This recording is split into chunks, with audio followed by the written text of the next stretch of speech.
అందరికీ నమస్కారం. Welcome to English Jogi YouTube channel.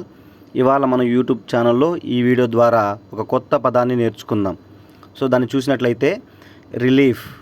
Already మీరు రెగ్యులర్గా వింటూనే ఉంటారు ఈ పదాన్ని, బట్ వివిధ సందర్భాల్లో దీన్ని ఉపయోగిస్తాం కాబట్టి ఒకసారి ఎగ్జాంపుల్తో పాటు నేర్చుకుందాం. రిలీఫ్ అంటే ఊరట లేదా ఉపశమనం. రిలీఫ్ అంటే ఊరట లేదా ఉపశమనం. ఉపశమనం అంటే రిలాక్సేషన్ లేదా రిలీఫ్ అని అంటారు కదా. సో దానికి ఎగ్జాంపుల్ చూద్దాము.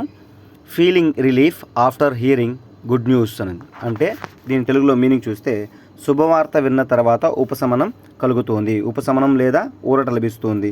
సో దీన్ని మనం రెగ్యులర్గా అయితే ఏదైనా కోర్టు నుంచి మనకు ఉపశమనం లభించింది, ఊరట లభించింది, విద్యార్థులకు ఊరట లభించింది, సో ఇలా వింటూ ఉంటాం కదా. సో అలాంటి సందర్భంలో మనం దీన్ని రిలీఫ్ అనే పదాన్ని ఉపయోగించవచ్చు. So thank you so much. ఇలాంటి పదాలను రెగ్యులర్గా వింటూ ఉండండి. లైక్, షేర్, కామెంట్, సబ్స్క్రైబ్ చేయండి మన యూట్యూబ్ ఛానల్ని. మరికొంతమందికి ఉపయోగపడుతుంది.